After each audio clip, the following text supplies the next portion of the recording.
This is Inside Out.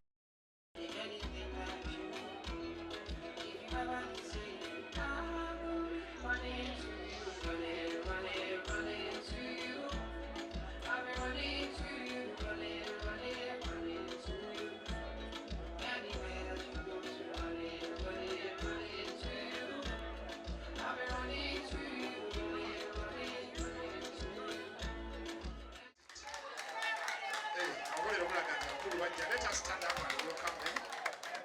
Let us receive our leaders. Let us receive our leaders.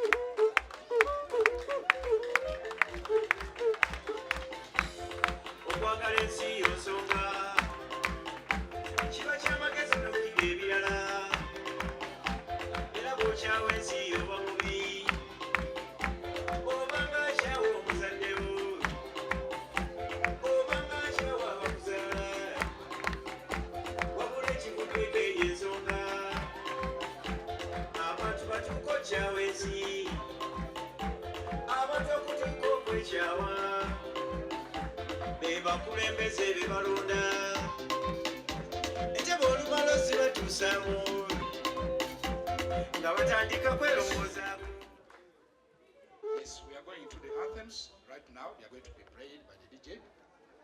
After the anthems, we are going to have Sheikha. You are going to lead us into the prayers. I know it is the whole month of Ramadan. So DJ.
Bismillahirrahmanirrahim. Ayi Mukama Katonda waffe omulungi, tukwebaza olw'olunaku lw'olwaleero luno. Tukwebaza Mukama Katonda waffe olw'enteekateeka ennungi efaanagana bw'eti gy'otukoledde. Tukwebaza Mukama Katonda waffe omulungi olw'abacoordinators baffe okuva mu bitundu eby'enjawulo okwetooloola eggwanga lyonna okubatambuza obulungi n'obatuusa mu kifo kino. Tukwebaza Mukama Katonda waffe obulungi olw'okubeeranga naffe lubeerera, nti buli lwe tuteekateeka obeera naffe Allah. Tukwebaza Mukama Katonda waffe omulungi olw'okwongera otusitula buli lunaku, okukkiriza essaala zaffe eza buli lunaku, okukkiriza essaala zaffe eza buli omu ayagala enkyukakyuka. Mukama Katonda waffe omulungi, tukusaba nga tukwegayirira otukuume, otuwe obulamu obulungi, otuwe obulamu obulungi Mukama Katonda, otuwe ebirowoozo ebirungi ebizimba eggwanga. Tukusaba otukulembere mu lutabaalo luno olw'okununula ensi yaffe. Tukkiriza nti olwaleero olunaku lwanjawulo mu nnaku, kuba lwe lunaku lwe tugenda okutandikira ddala lutabaalo luno mu butongole olw'okununula ensi yaffe. Tukusaba okozese bakoordinator baffe buli omu gy'ali okwongera okugaziya. Tukusaba Mukama Katonda waffe omulungi okakkanya emitima gy'abo abatuwalana, okutegeeza abantu bonna biiznillah. Mukama Katonda obalage ekituufu kye tugoberera. Tukusaba Mukama Katonda otuwe ebiteeso ebirungi, otwagazise bakama baffe batutegeere tubategeere. Wekitiibwa Allah tukusaba okkiriza okusaba kwaffe. Amin.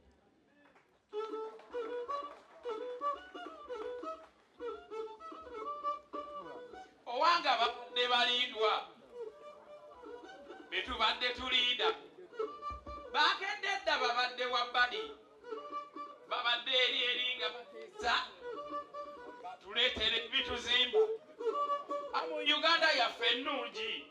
Kale mukone mu ngalo ez'abanene, mukone mu ngalo ez'ababaka, mukone mu ngalo ez'owekitiibwa. Yatuuse edda atudde wabbali abange mwongere engalo akalulu. Mulabe babanyirira sikulimba babadde wabbali nga bakubuulira mwebale kukwata na budde.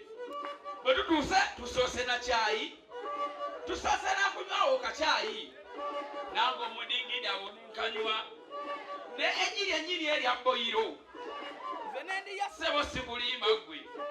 Laba bwanyirira ow'ekitiibwa, mukone mu ngalo ez'omunene ssebo ow'ekitiibwa Mpuuga ng'onyirira.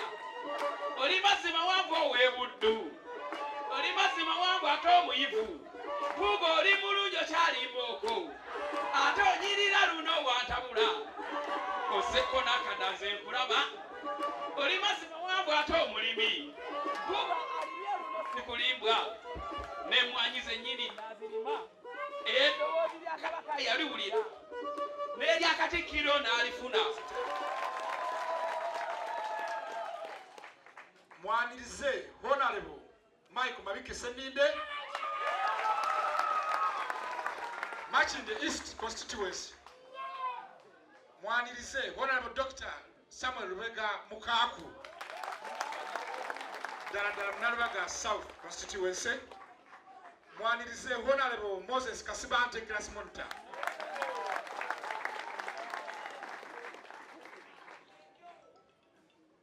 We want you to welcome warmly Honorable Amuriat from the Eastern Uganda. You are very much welcome, sir, and the delegation that you led to here. Members from the Eastern that were led by Honorable Amuriat, stand up for recognition. You are very much welcome. twanirize mukadde waffe Muzeeyi Kiwanuka okuva Ejjinja naye ate nga munnakalungu nzaalwa ye Kalungu.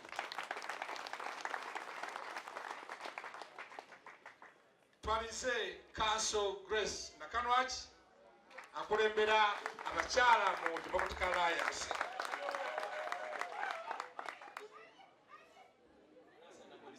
Thank you very much. Tugenda kola kasavu na kanyama. Tugenda kutandika speeches. Zigenda kuba nyimpi. Kubanga speeches ziyatwala dakika 15 tusomeba coordinators. Then coordinator akole ki ayogere. Njagala kutwala omukisa guno. I want to take this opportunity.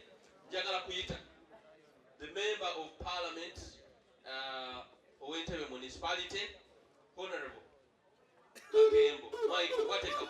Owange mutone mu ngalo atulamuseko saba honorable laba bwanyirira ono Kakembo agwana kisanja Sekulimba wali mu DP nga wakona kati oli bulungi mu DA mukubire engalo Sekulimba akozesa mutwe sibulungi musajja gwanakula bwa Sebalimba naye kisanja ekirala kiggwanye oli bulungi ogwanakula bwa kuwanya ennyumba y'akantu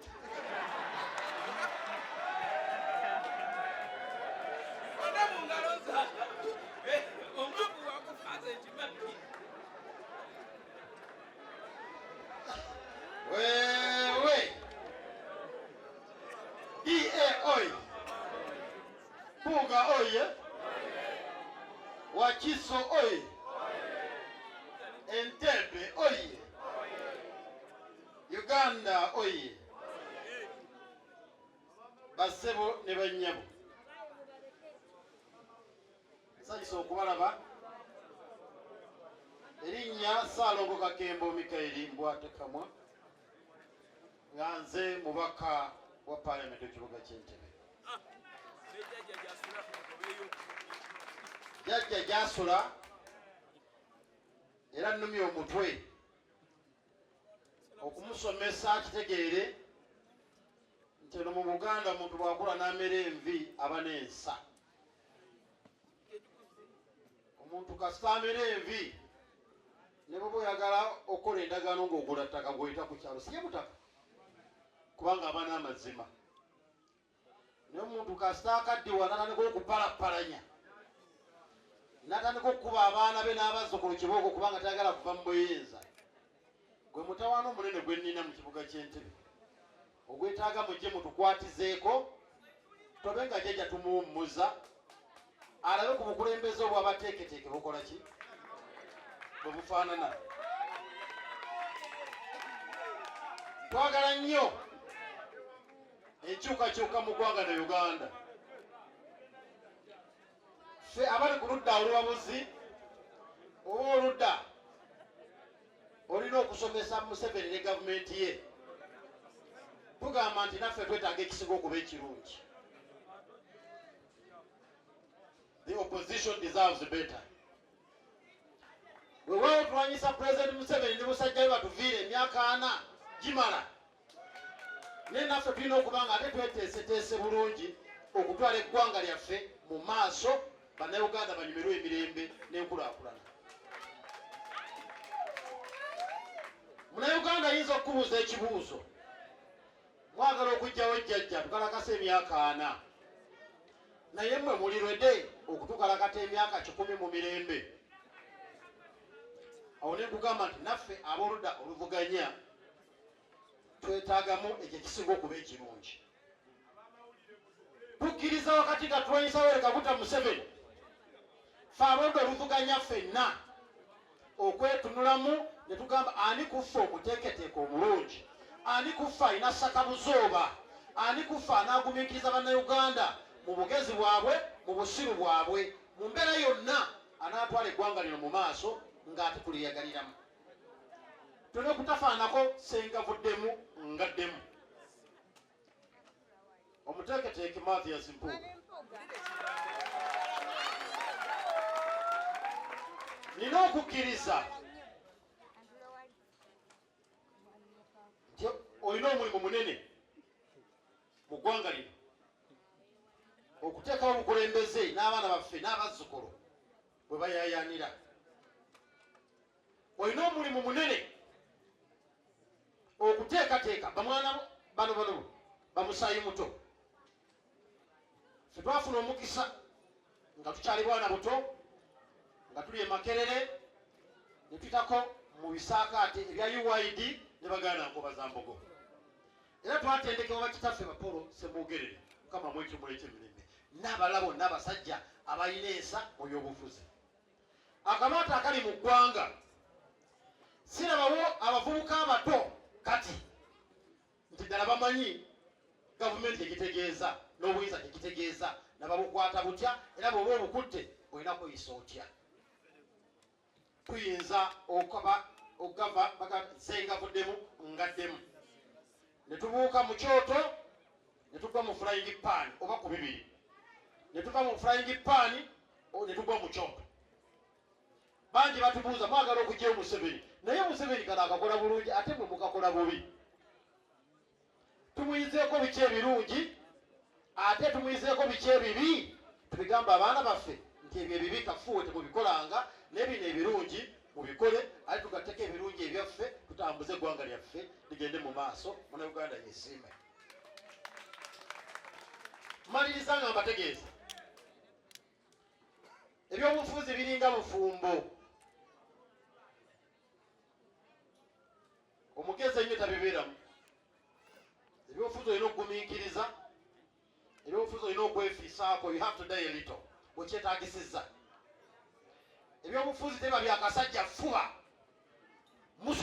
Musobola zabika emipiira tezitambula. Emmotoka bwebika emipiira ekwama. Omuganda si bwagamba kasebika emipiira ebyokoze eki naye embeera kasajja fuba zabika emipiira ze musobola tombuulira agende tena kyotugamba.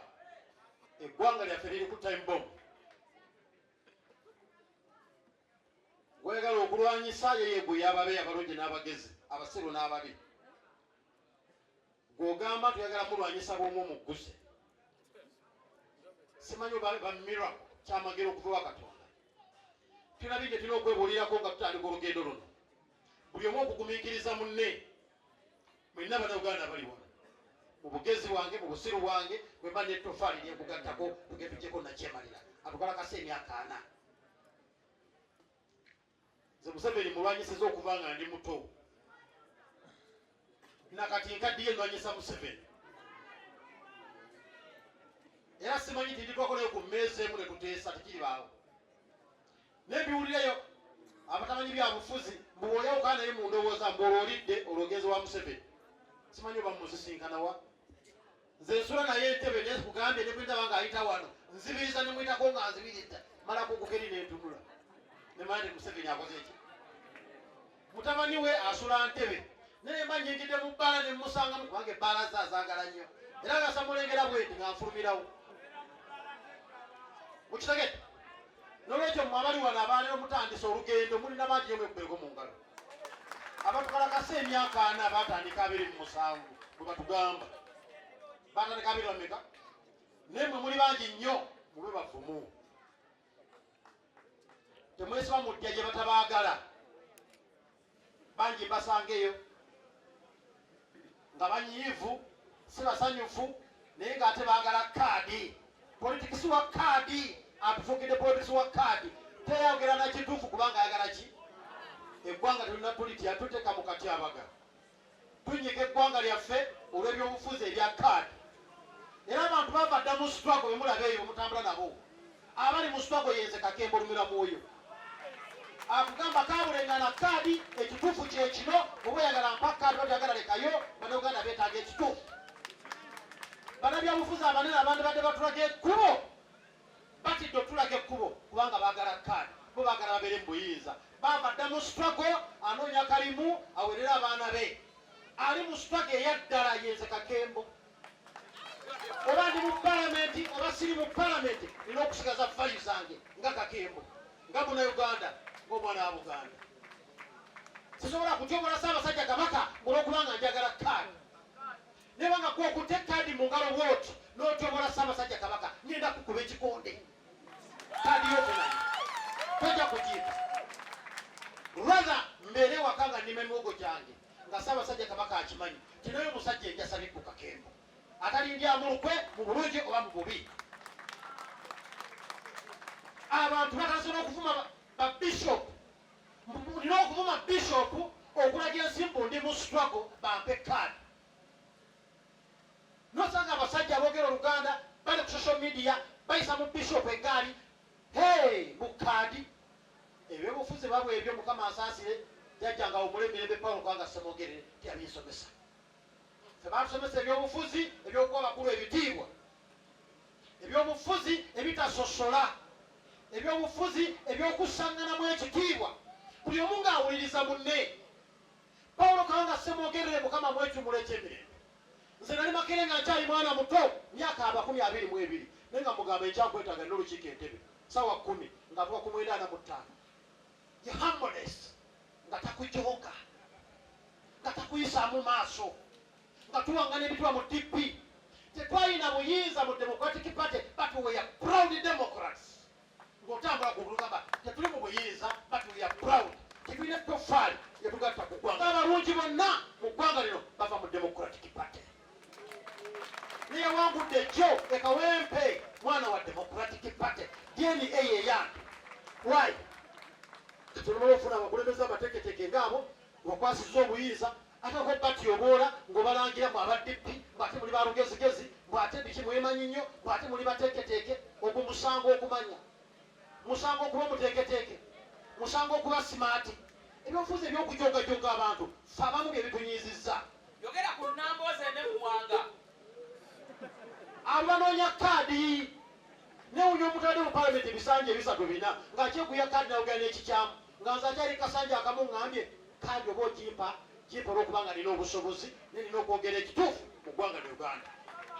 Tulina okusomesa bano abaana abato bano balabeere ku ffe ng'ekyokulabirako ti omukulembeze omutuufu a true leader must be seen to offer leadership. Omukulembeze mukkiriza obwana bw'okulembera bukkulembere oba ofuuse embaata. Tuli mbaata mwatu onanga mukkiriza mbu ate ffe tuli mbaata nti ndi baka palamenti ate gwa nonze nkukkirize gwoba onkulembera ondage ekkubo. Olumasi tali mukulembeze so mutuwulirize tutambule. Kamalirize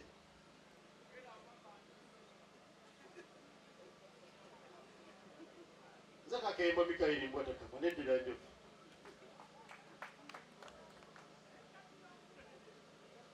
Era sikyejjusa abo okugamba nti ndi Muganda okutali musango naawe oyinza okuba n'eggwanga lyo era ndi proud okuba mu ggwanga lyange lino era sirina kulabika nga atalina kalica kubanga njagala onkwane nedda njagala onkwane ng'okakasizza nti ndi omusajja linyumiriza mu Ssaabasajja Kabaka ayagala Obuganda.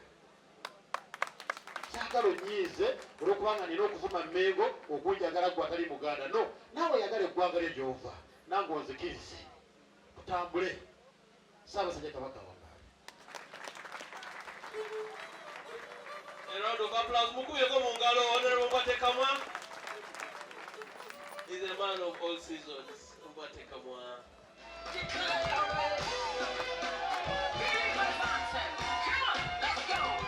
We are a chosen generation. We can call for to show His excellence. All I require for life, God is giving me.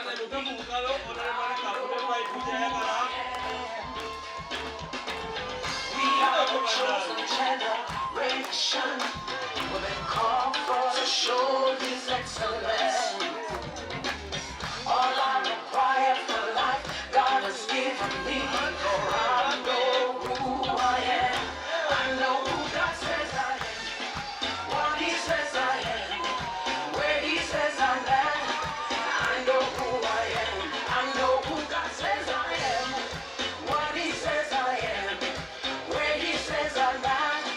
I know who I am. I'm walking in power. I'm walking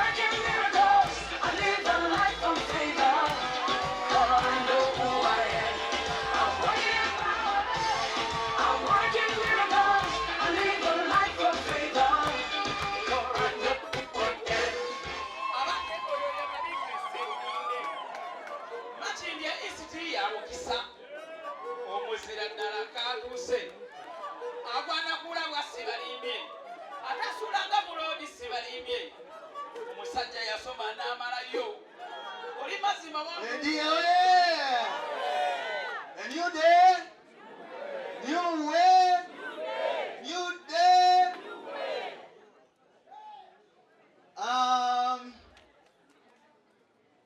Bamba Domri Mutono Nyo, I've been given a very simple job.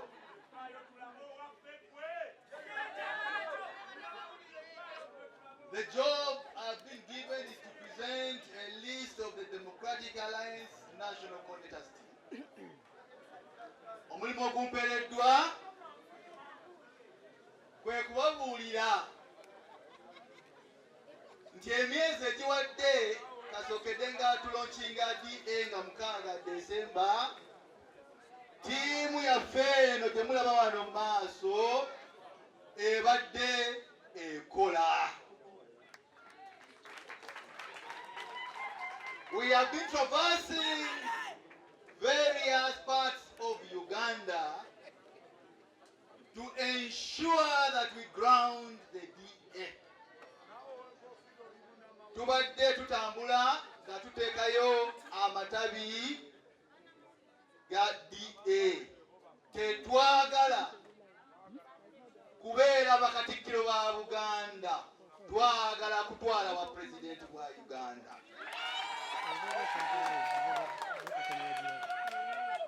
Waliwo bwe nawulidde nga bagamba twe twawangudde.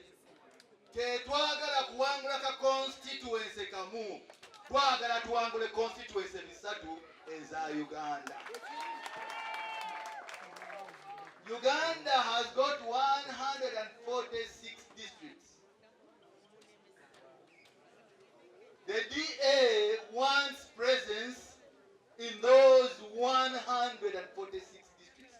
We just don't want to take 1 or 2, 3 constituencies. We want to take 146 districts of Uganda. We are happy that our message so far is sinking. Obubaka bwaffe eggwanga litandise obuulira. Obubaka obw'enkyukakyuka, obubaka obwa transition, obubaka obwa electoral reforms. Honorable Mpuuga yaleeta ebiteeso in the Parliament of Uganda nga tulabula ffenna akabi ke tugendamu bwe tuba tetutereezezza amateeka na nsonga za byakulonda. Abantu bangi baavaayo ne bamwogerera ebigambo, naffe ffenna tubadde tutambula mu bitundu by'eggwanga ebyenjawulo abamu nga mwogera ebigambo ebitategerekeka. Naye Katonda yatuyambye, mwenna mwalabye ekyabadde Kawempe. Ekyo ssebo Honorable Mpuuga kyakuvindicatiza. What is vindication? Kyamwejeereza nti ddala ensonga gy'aliko ntuufu, obubaka bwali okuwa eggwanga bwebwo bwennyini. Eggwanga lyetaaga okulongoosa ensonga z'okulonda n'amateeka ebyokulonda. The delegations you've seen here from the respective parts of Uganda, twagala, we want to welcome you very much. Thank you. Thank you all for coming.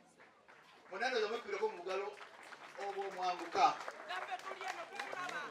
Ate mukubire wabaka ba Parliament abalina ffe olunaku olwaleero wano olw'omulimu omulungi gwe batukolera, mubakubire obugalo obw'omwanguka. Ate era mukubire amalwaliro kumbenyagala nezebezesa mukone mu ngalo ng'afiirira mugalati yakoola bako ayogera mazimu galimba. Our leader, our coordinator, the Right Honorable Masasi Mpuuga Nsamba, I think our song will be the other one that which they sang when they were inviting Honorable Mike Mabike. It sounded, it is a real song. Our invited distinguished guests, the members of Parliament, our elders, I've seen all people represented from the entire Uganda. We want to welcome you to this very important day. Our coordinators from the countryside, you are welcome. I think he's a gentleman from Kasese, from Rwenzori, that said that we are here for transition, not transaction. I liked that. We are here for transition, not transaction. We are here for serious business. And DA stands for that very serious project. We want to give Uganda, people of Uganda, the hope and the alternative that they have been waiting for many years.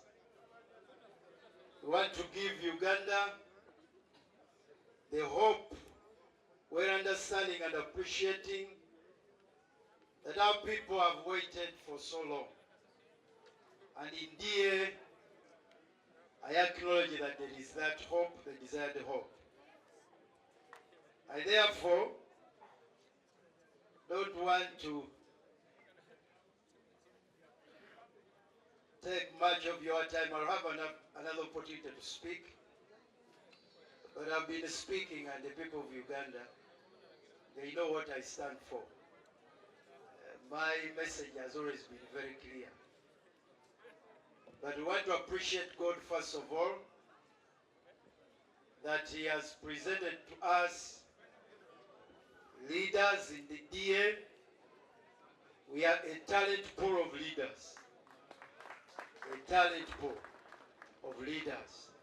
Leaders that are seasoned, leaders that understand the history of our nation, leaders that understand where we are and where we should go. I'm a Bible reader. There is a verse that says, the sons of Ishak had understanding of the times and where Israel ought to go. And because of that, they were on top of their brethren. Ladies and gentlemen, I want to state that we in the DA, we have the understanding of the times. We have the understanding of our nation. And we also know where to go. There are many political forces that know where we are, but they don't know where we are going. And that is dangerous. It is important that any political leader that wants to be a leader for this nation must know where we are, what are the issues for now, but he must know and she must know where we must go. Ladies and gentlemen, I want to present to you and to invite for you a leader that knows where we are. He also knows where we are coming from, but he also knows where we are going. And it's none other than the Right Honorable Mpuuga. Please, let us stand and welcome him as he comes to address us. I want to welcome all of us to stand and welcome the Right Honorable Mpuuga.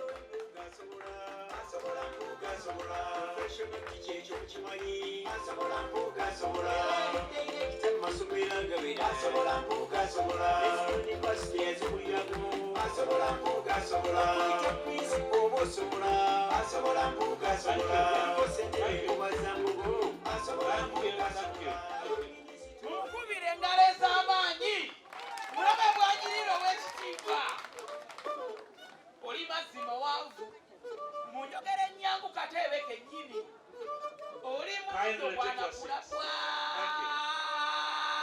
ate onyirira lumu ate oli muyivu omuteeketeeke mukone mu ngalo ez'ow'ekitiibwa musajja mugezi ekirala musajja mukozi ekirala mwegendereza ugono okutakuka sibalimba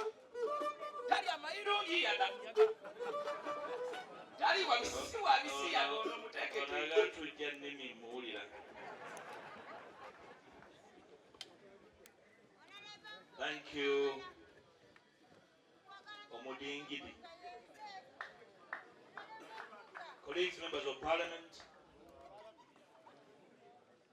colleagues and principals of the DA, and all of you, our distinguished national coordinators that have been presented here by Comrade Michael Mabike. DA! Can I hear you? DA! DA! New way! New way! Thank you. It's indeed a new day, and we are assembled here to announce a new way.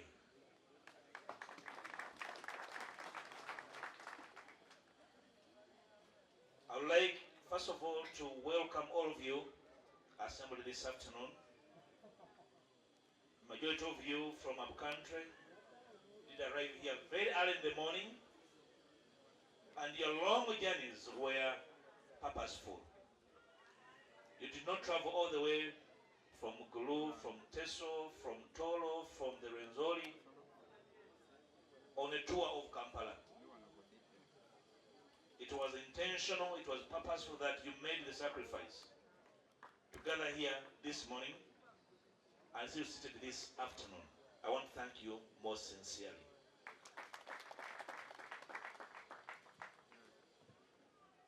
This Friday falls after a national debacle that we witnessed in Kawempe yesterday, or probably for 2 weeks. And I would like to take this opportunity to, in a special way, congratulate my brother and learned friend, the Honorable Narukola, for coming on top of that debacle. I can't call it an election, but he surmounted a debacle that mirrored an election, or tried to resemble an election. So, Comrade Narukola and the National Unity Platform, congratulations. I very much understand and appreciate that yourself and your peers had to suffer the indignity of going through that debacle to be announced winner. The question of the day is that what we bargained before as a people? Was that our bargain as a nation at independence and after? Was that the dream and aspiration of our forebearers? That if we're looking for leaders, we must go through a humiliation never witnessed in the history of man for the sake of becoming leaders in this country. I would like to use the same opportunity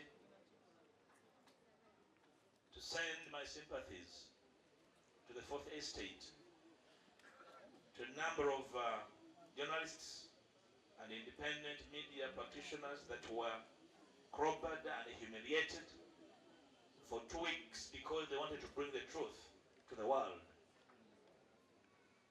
I am sending these sympathies to the media, not because the non-media practitioners must be beaten and humiliated, but because the media is the mirror of society. So what the media does, we see and witness ourselves. The media communicates our frustrations, our aspirations, our dreams, and we're able to compare and contrast our situations. So whereas I say that, no human being should be humiliated because they are trying to make a choice. No one should ever be humiliated. Bannamawulire tubasaasidde nnyo kubanga mwenabirwamu yaffe. Naye tekitegeeza nti abatali bamawulire bo bakubibwe. Ensi yaffe abaagiteekawo emyaka 62 tebaalootako nti nga tulonda amagezi gaffe n'obusiru bwaffe bujja kweyoleka. The by-election in Kawempe brought out the worst of us. The by-election brought to the fore how much we have gone down the sewer in the practice of our politics. ebyabadde kawempe ebitwolekanga ensi y'abagwagwa abateefumiitiriza abatayiga abateebuulirira. How could we as a people, how can a by-election for a member of parliament that's going to last bare 7 months expose our deep-seated idiosyncrasies, expose our deep-seated hatred for one another, expose our deep divisions as the opposition, as a nation, as a people? That should never happen. But for every dark cloud, there is a silver lining. We must pick eternal lessons from the Kawempe debacle. I hesitate to quote an election because it does not in any way portray an election. It was a bad exposure of how divisive, how inconsequential politics can become. And I hope we're able to pick eternal lessons. That we can crowbar each other, that we can tear gas each other, that we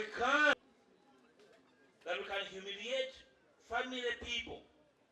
Omusajja omukulu Semaka n'omukwata n'omwambula n'omuyuliza engoye kubanga oyagala kalulu. Eyo ensi eba tevanga mu Stone Age. Tuba tukyali mu nsi yakulya mirandira na bikoola. Kyewuunyisa. Abantu bagenda dda ku mwezi, abalala bali ku maazi banoonyayo biriyo. Ffe tukyalwana kubanga tunoonya bakulembeze. Nti okwefunamu omukulembeze tulina okubaako tutemyeko omutwe olwo omukulembeze azuuke. Eyo nsi yabagwagwa. We stand here this afternoon not because we are great friends, not because we know each other so well. We are here this afternoon and withstanding all manner of adversity to be here because we share a common history, because we have same aspirations, because we have shared dreams, but also we share a destiny. Tetukuŋŋaanye kubanga tuli ba mukwano nnyo. Tukuŋŋaanye kubanga ebyafaayo byaffe bye bimu. Kubanga tulina ebirooto bye bimu ne tufaanana n'ebyafaayo. Y'ensonga lwaki tuli wano. I only got to know my brother from Teso probably about 2-3 years ago. But since then, we have been able to establish a special commonality of aspirations, a special bond to drive this nation to new heights, a special conviction that all has gone wrong and therefore we must work to change the course of this country. All of us here, representing people that we left home, have suffered the brunt of misrule. Buli muntu alozeza kuba n'akyemalira. Buli muntu mu ngeri emu akoseddwa. Abeeruweero batunula ku buwanga. Emyaka 4 balengera nfuufu na buwanga bye baakungula. Ali nambula ekiboga eyo ne baŋŋamba ssebo mwogera ku myaka 4 ffe bawezezaawo 43 kubanga bajjawo dda bateekawo ne zi RC. Mujjukira RC ekiboga bafugiddeyo emyaka 43 naye bwe babuuza nti ne mufuna ki ne tusigaza obuwanga wano nabo bwe balabako. So everybody has suffered the brunt of misrule. Everybody has tested the fact that we have never had a liberation. The liberation was a very fat lie, big fat lie. It was a big lie. Therefore, after 62 years of our independence, the dreams, the aspirations of building a free and fair society, a progressive nation, we are shortchanged. The saaliwo mu 62 nze kyonuka yaliwo era akubuulira nti balina ebirooto okuzimba eggwanga erimu obwenkanya, balina ebirooto okuzimbira abaana n'abazzukulu eggwanga erikuze, eggwanga eddamu era abaana n'abazzukulu, naye babaguza kapa mu kutya. Our forebearers were short-changed. The dreams at independence were short-changed. Bw'otegeera nti kitaawo jjajjawo baamulimba, ate gwe omuzzukulu totambulira mu ki bulimba. Ffe bannamateeka tumanyi n'okumanya nti singa oli akozesa endagaano n'okizuula nti yali yakugulika, osobola okugenda mu kooti neweekubira enduulu nti ono yannimba, naye kisi yali akola ki kibayita misrepresentation. The dreams of our independence were misrepresented by the leaders, by the so many subsequent leaders after independence. Abazze batufuga butatuna obwetwaze batuguza kapa mu kutya. It's the duty of this generation to say, yes, we acknowledge the lies, we acknowledge the short change, we acknowledge the duty. It's now our time to change the tide. It's our time to rethink the model of this country. Lunyimyamu n'omusajja omukulu omu n'aŋŋamba nti ebiseera bino bye tulimu oyinza okugamba nti tuli wakati wa 61 nga tufuna obwetwaze. We are at crossroads. We are at a time where one old man is hanging on but is not in control. Ebimu naye abeera abikola ki bitambula. I am sure there's a lot around him he cannot take charge of. We must work for a second independence. And that's why we are here. We must work for a second liberation.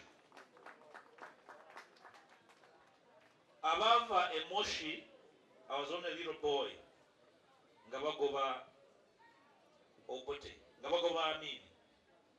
Never gama nti yali liberation kwali kwenunula. Abenunula nga Amin agobeddwa. Ne bagamba balwanyisa demokrasiya ne bakolamu ebyabwe. Eyo yali kapa mu kutya wakaluka ekinaana n'ebyakavaamu. We are still paying the price of stolen elections. We are still stealing elections. Omuwendo omunene ogw'obulwa obubbe gwe tusasulidde bwe kyatufuna obwetwaze nakasi tuyiganga akusika muliro kakubeera bantu bagezi.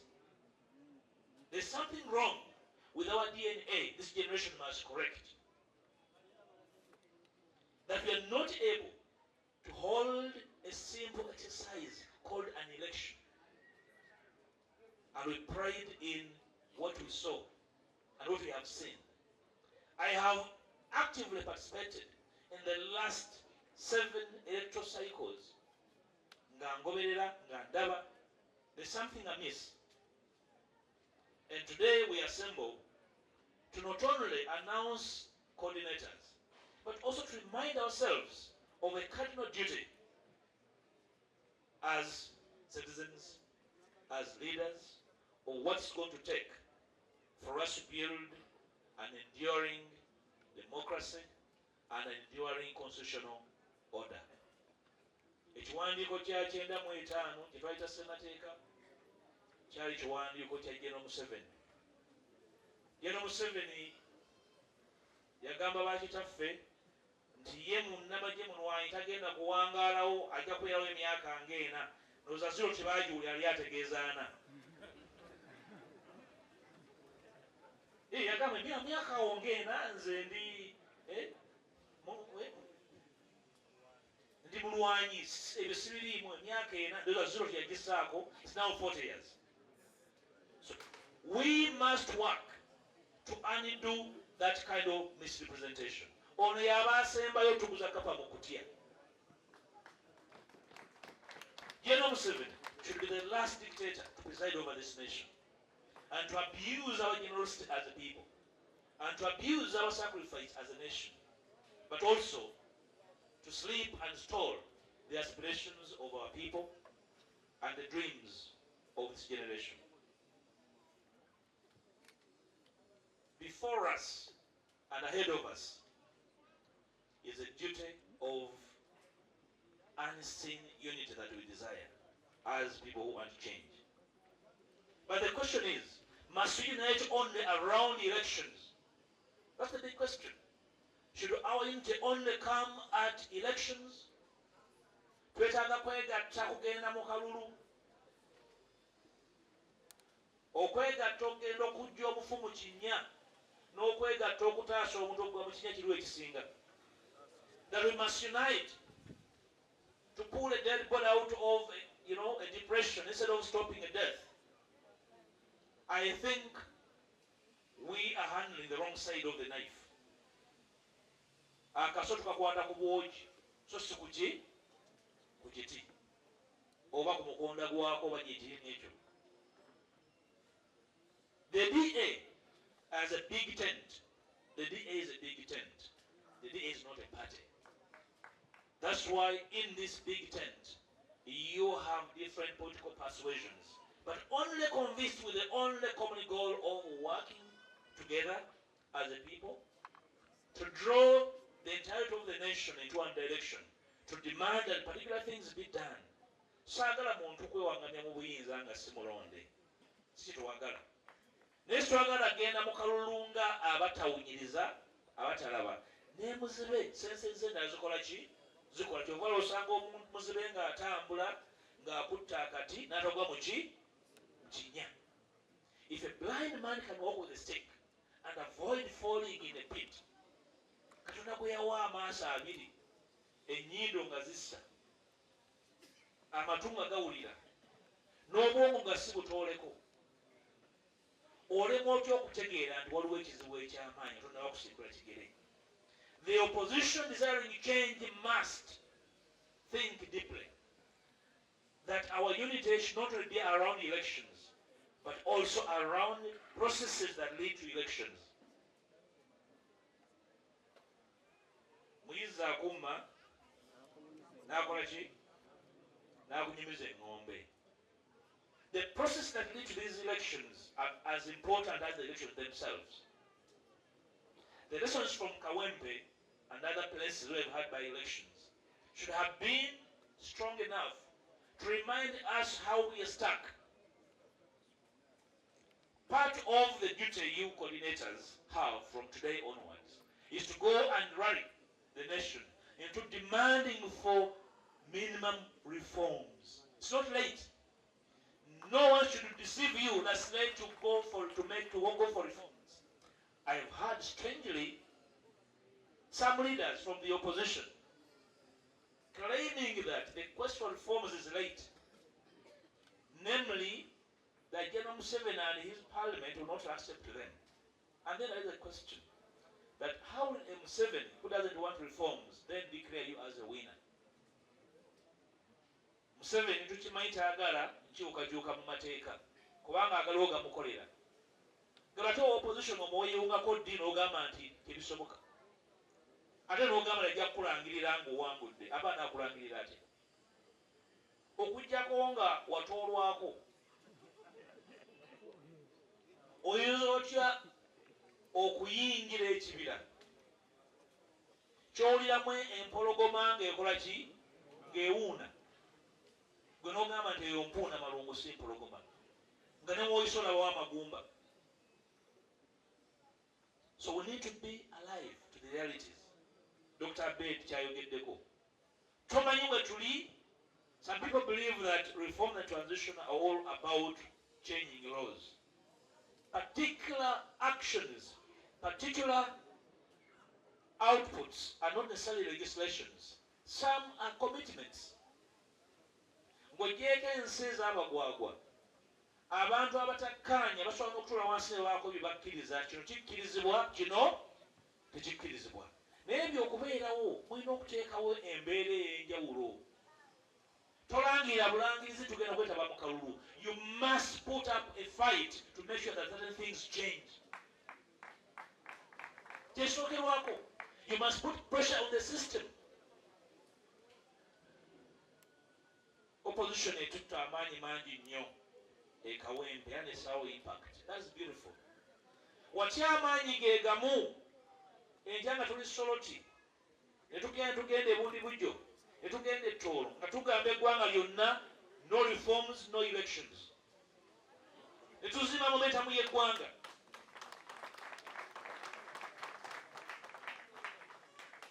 Ffe mu D8 tulowooza twagala nnyo akalulu kabeerewo era twagala nnyo okkeetabamu, situwagala akalulu kabeerewo ng'omukolo obukolo.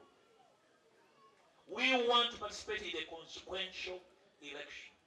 Akalulu akanaavaamu ebintu ebitaggulula ebigere byaffe ng'eggwanga oba we tuli tugenda ku siteepu ekola ki? That is our essence. If we summon the same energy, if we summon the same capacity, the same unity that was exhibited in the by-elections behind us, and used it to raise the momentum of the nation, to call upon everyone to say, we must undertake minimum reforms before the next election.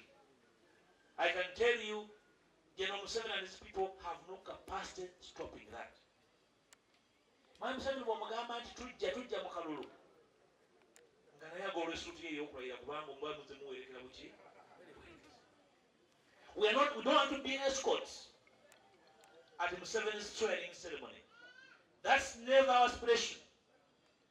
Twagala kumuwerekera ku mukolo gwe gwa kulayira. Nakino kanti bagambe tetutya kuwangulibwa naye situkkiriza kujoogebwa ng'otuyita mu kalulu jjo tujoogereyo gw'olayire. No. If we lost in a free and fair process, we would say we lost. Probably we are not organized. Probably we are not well resourced. So, nga bwe mundaba n'abakulu bano tutambule butambi tuwerekere Mwami Museveni alayire without challenging his actions. Tukolime bukolimi, tumukolimire, tuyite emizimu, tusiyite ebigere. Is that our duty? It's not late. We still have time. We can make the push. So we are here to implore you, wherever you're coming from, to go and summon your best. Go and summon your energies. Go and summon your capacity. I'm very sure our people do not want violent elections. I am very convinced, and so is everyone here, that our people want to participate in a safe electoral process. Safety of our people, safety of the media, safety of citizens at election is what we aspire. No. Because an election has a lot of consequences to the people. It must be a proper election. It must be properly organized. It must be properly structured. Kakati basibo ne banyemu. Waliwo abagamba tuleete reforms nga Mwami Museveni aweddemu amaanyi. Litmus paper y'amaanyi ge ani agikeberako agirina. Ekakomawa. Museveni is not simply an individual. We are dealing with the Museveni and the Musevenism. Do you understand? So how do you overcome Museveni and then subsequently Musevenism? Museveni n'ennono yamutambulirako ey'effujjo, effugabbi, obutafaayo. Ne bwakera enkya n'avaawo nga Musevenism esimbye emirandira ng'egy'omulondo. You have the same problems. That's my invitation to all and sundry, that we must use this opportunity. I want to assure you, we still have time to demand for these reforms, such that we take our people in a dignified electoral exercise, not in a debacle. Kugenda kuswaza na kutyobola abantu baffe. So kubanga bagenze kuwandiisa noddayo wakanga naye kumpale tekuli mapeesa mwena kunyonyola abaana tandi bagenze kwewandiisa omwana wakubuuza wadde ogenze kwewandiisa kukola ki kufuna ki. Are we serious?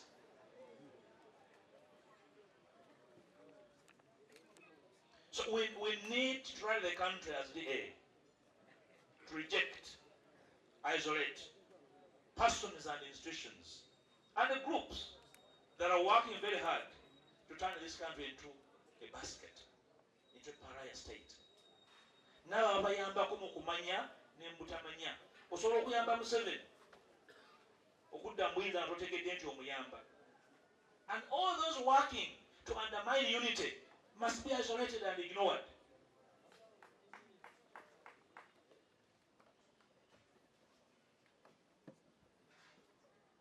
Obanga emyaka 4 egy'amaanyi Museveni ebadde ensobi, ensobi eyo tuyinza okugamba nti ekomye kati.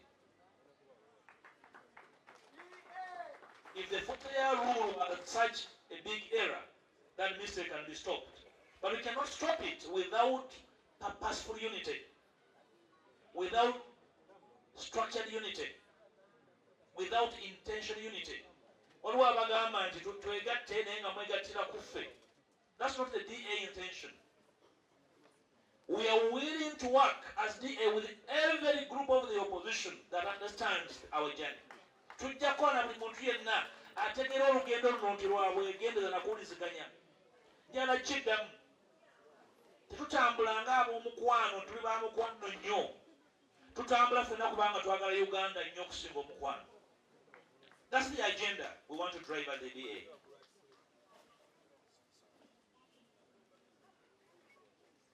Nganfunza.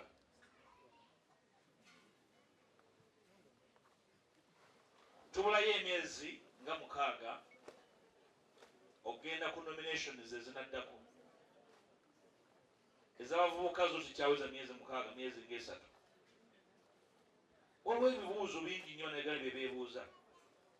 Ekisooka tubazizaamu tutya amaanyi bagende mu kalulu n'obumalirivu nga kalina ekigendererwa ekikyusa eggwanga. Tubakakasa tutya ng'abo bakulembera tukitwatwala mu kalulu kukubibwanga nte nga tulina busobozi buyimiriza abo bakuba emiggo ng'ente.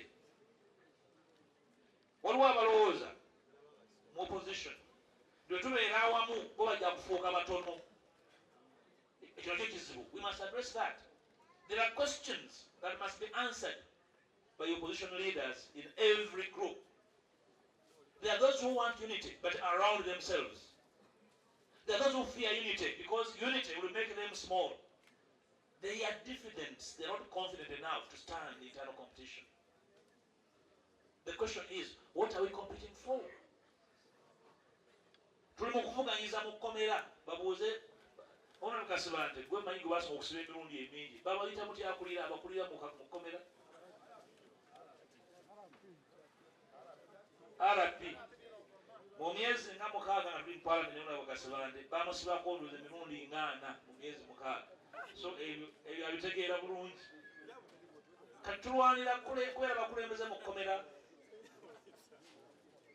In the DA, we believe in the big tent. Opposition. Buli awulira nti alina obusobozi tubeere wamu twogerere eggwanga litutegeere tulondeko omuntu omu akulemberemu oluki. Tetugamba asinga buwanvu, tetugamba asinga bukulu, tetugamba asinga bunene. Tugamba oyo anategeera obugazi bw'olutabaalo luno nga lulina ebigendererwa. That's our intention, that's our purpose. How do we go back to our people in Teso that have been impoverished deliberately? How do we go to Unyoro, the oil land, at the same time a poverty land? Oyinza okubanga oyina amafuta ate nga gwe wasinga obwavu. Olwo bannanga bava ekasanda buliko ligenda mu kirombe kya zaabu n'ebyo zonna mpompogoma. Eyo nsi yabaki? So how do we resurrect and rekindle the dreams of our young people? Tuli nsi emu ku nsi ezisinga abavubuka abangi. What is our message to the young people that will give them assurance that tomorrow is going to be better? Tekimala kubatwala butwazi ku lutabaalo. Tubatwale ku lutabaalo nga n'ebirooto byabwe bitegeerekeka naffe tubitegedde bulungi abagala okubakulembera. That must be the drive. We cannot change Uganda by slogans. We have sloganeered enough. We must be intentional and purposeful in our next phase, beyond slogans. Okuyimba obuyimba ennyimba n'ebigenderako n'okutontoma tekikyamala. tubikoze ebbanga ddene. Buli kiseera kyakawo tukyusa ennyimba ezo tutwala mu lutabaalo ne tuvaayo ng'obusima ebbumba. Inconsequential battles must stop, and we must drive an agenda of consequence, and purposefully done so. Now there is this as I conclude. I stood here and informed the nation that we will speak to everyone for the purpose of bringing sense and sensibility to our politics. And then so, Mpuuga agambye agenda kugenda buli omu n'aba NRM. That must happen. Abe NRM mugenda basibira ekinyammu baziikemu. Two things we must understand: the politics of compromise and then being compromised. Are they the same? We can do politics of compromise without being compromised. The two are different. Waliwo abalowooza nti bw'oba n'ekirowoozo ekitali kikye baakusasudde kubanga bo bamanyira nti buli kyokola okola ki kusasulwa. But some of us have been at this for generations, and we know that we can speak to our enemies, but we should not allow our enemies to compromise our deep feelings and intentions and purpose. I want you to go to the countryside.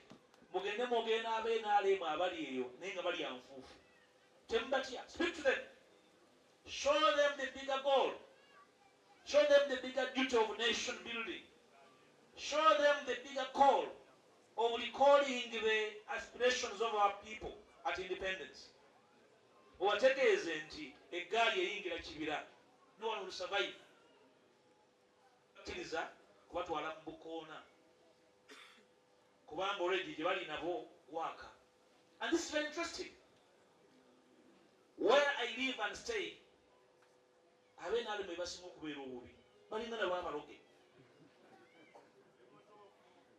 So will you go and speak to these people and tell them they are part of Uganda? You can tell them that we know some of them are criminals. You can tell them that we are not out for revenge, but we are for justice. Abakoze ebikolobero eri bannayuganda balina okubanga kyekibatiisa. Situwagala kubeesasuza ne tunoonya bwenkanya. Inevitably, kubanga obadde okubba abantu emigga ekawempe, we shall come for you to go to court and explain your idiosyncrasy. Otegeera kyonywa ky'omutwe olinamu by'okitegeera. Tuyinza okuba nga tukwogerako bubi naye ng'omutwe mukalu naye tukikimanyi naffe. We need everybody to be part of this agenda. As DA, we speak to whoever matters. And I want to ask of you, go and speak to everyone. In the coming weeks, we are coming to your areas. We shall come to Teso next month. We'll go to Bunyoro. We'll go to Karamoja. We shall be in West Nile for the sake of this, our motherland. May I conclude, comrades, by thanking you for this immense sacrifice of time and resources. We did not pay anyone to be here. You have sacrificed your day and your small resources to be here. May this sacrifice not be in vain. May your effort be rewarded by even more effort. May you go back renewed in energy and conviction that we can rebuild Uganda anew. May you go back convinced that tomorrow can be better. May you go back with the belief that we have the capacity to change the tide on our enemy. May you go back with satisfaction that we can have a new day and a new way of going about the dreams of this nation called Uganda. I thank you for God and my country.